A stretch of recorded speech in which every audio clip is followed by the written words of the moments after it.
be so pleased when they failed. When they cut into my arm and the blood ran down, and I blinked at it, not understanding why I couldn't feel it anymore. That memory hit me hard enough that my eyes finally opened.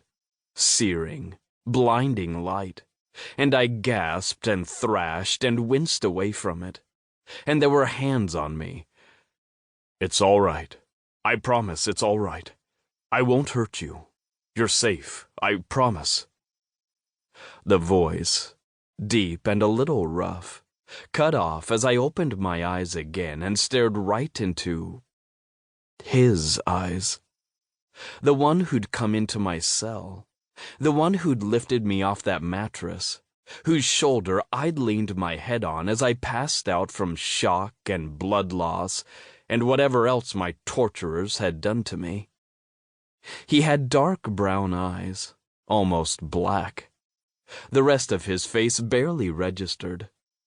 Those eyes. I remembered looking into them for a moment before I lost consciousness.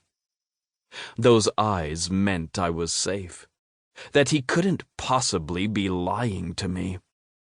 I dropped back against the softness I lay on, panting, gazing up at him. His hand still rested on my shoulders where he'd been holding me, trying to keep me still as I panicked. My throat felt like sandpaper. "Okay," I said, or tried to. It came out a hoarse, incoherent rasp. "Shit," he said. "Water. You need water." He let me go and stood up. Off the bed, I realized. Everything blinked in and out of focus around me, like I had a strobe light in my brain. Bed. A bedroom. Blink. Waver. My fingers twitched, which felt momentous after not moving any of my own body for maybe a long time. Colors started to pop out at me now that my vision had adjusted to actual light. Pale gray walls with a vibrant landscape hung up, trees and a river and a red and purple sky, and honest-to-God yellow sunlight flowing over all of it like honey. Tears pricked the corners of my eyes and my vision blurred, clearing after a moment. My rescuer's frowning face appeared in front of me again, and now it looked like an actual face and not a watercolor smear with eyes. Largish nose, firm lips, and strong, masculine bones, all perfectly arranged and topped off with glossy dark brown bedhead. I'd been saved from my cell by a guy who belonged on a magazine cover. It shouldn't have mattered, but it added to the unreality of everything around me and everything in my head. "How much pain are you in?" he asked, holding out a glass of water.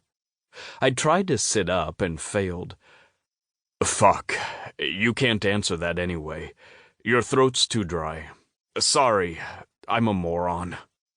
He slipped his arm behind my shoulders and boosted me up, letting me lean against his side and holding the glass to my lips. The water tasted like nothing I'd ever even imagined, like life itself flowing into my mouth and cooling my throat and esophagus all the way down.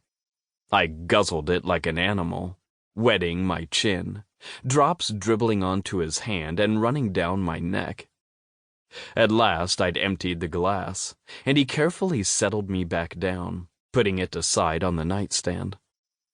I licked my lips, wincing as my tongue caught on the chapped cracks in them. He could have been a model, and I must have looked like death warmed over, only not warmed quite enough. Death lightly microwaved. "I have pain pills for you if you need them," he said. "Just tell me what you need, and ask me any questions you want. I know you must have a million, but I promise you, you don't need to ask if you're in any danger here. I swear, we got out. We got away."